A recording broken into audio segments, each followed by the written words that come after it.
Maharashtra icon award या पुरस्कार वितरण सोहळ्याप्रसंगी यशवंतराव चव्हाण महाराष्ट्र मुक्त विद्यापीठाचे कुलगुरू माननीय प्राध्यापक संजीव सोनवणे सर,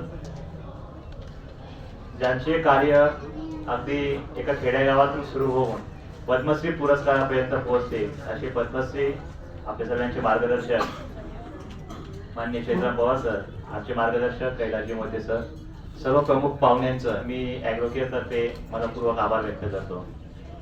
खरं तर आज महाराष्ट्रभरातून 20 जिल्ह्यातून 40 सन्मानार्थींचा हा सन्मान सोहळा या ठिकाणी संपन्न झाला आणि सर्व पुरस्कार मान्यवरांचं कार्य अतिशय तोलामोलाचं आहे.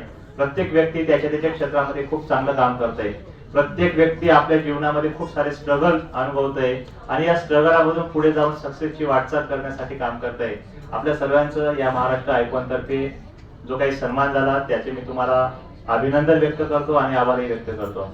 खरं तर पुरस्कार हा आपल्या पुढील वाटचालीसाठी एक प्रेरणा आहे. मी मगाशीच सांगितलं तर पुरस्कार मिळाला म्हणजे आपलं इथं काम संपत नाही, तर इथं जबाबदारी वाढते आहे आणि या जबाबदारीने आपल्या आपल्या क्षेत्रात आपल्याला अजून चांगल्या पद्धतीने काम करायचं आहे. आपण 50 व्यक्ती 50,000 व्यक्तींच्या बरोबरीने आहोत.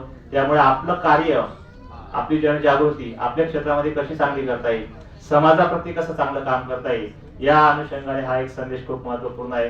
कारण समाजामध्ये वावरताना खूप साऱ्या घटकांसोबत आपण काम करतोय आणि या सर्व व्यक्तींसोबत, घटकांसोबत, समाजासोबत काम करताना समाजालाही काही देणं आपल्याला लागतं.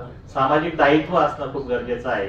मग जिथं जिथं ज्या ज्या गोष्टी शक्य होत आहेत आपल्या दैनंदिन जीवनामध्ये त्या गोष्टी करणं गरजेचं आहे. प्रत्येक वेळा जरुरी नाही की आपण देता येऊ शकतो का. खरं तर देवाने आपल्याला देणाऱ्यांमध्ये ठेवले, घेणाऱ्यांमध्ये नाहीये. मग ज्यावेळेस आपण देणाऱ्यांमध्ये आहोत त्यावेळेस जितकं काही आपल्याला देता येऊ शकतं समाजाला तितकं चांगलं देणं गरजेचं आहे. आम्ही पण ऍग्रिकल्चर मध्ये काम करतोय, हेल्थ मध्ये काम करतोय, बिझनेस कोचिंग मध्ये काम करतोय. या सर्व क्षेत्रामध्ये देण्याची भूमिका आम्ही निभावत आहोत. आपणही त्या पद्धतीने या पुरस्काराच्या माध्यमातून एक आदर्श घेऊन आपल्याला पुढे कसं काम करता येईल, खऱ्या अर्थाने तुम्ही तर करतच आहेत, परंतु अजून अधिक चांगल्या पद्धतीने कसं करता येईल यासाठी आपण सर्वांनी एकत्रित प्रयत्न करूया. जसं चेतन दादांनी सांगितलं की आपण सर्व एकत्र आलो तर अजून खूप चांगल्या पद्धतीने काम करता येऊ शकतं. आणि खरंच त्यांच्या गावाला बारीपाड जे साक्री जवळ धुळे जिल्ह्यामध्ये आहे तिथे व्हिजिट करायला पाहिजे. जिथं जिथं आदर्श गाव आहेत त्या आदर्श गावांची निर्मिती कशी झाली, एक छोटस खेड, एक आदिवासी गाव आणि त्या गावाला पद्मश्री पुरस्कार कसा मिळतोय या गोष्टी आपण बघितल्या पाहिजेत. आणि नक्कीच आपण स्वतः सुद्धा सगळ्यांनी व्हिजिट करा अशा गावांना.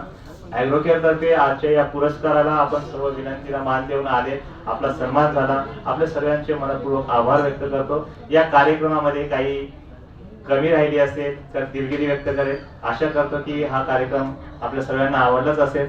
आपल्या सर्वांचे मनपूर्वक धन्यवाद व्यक्त करून हा कार्यक्रम संपला असं जाहीर करतो. धन्यवाद.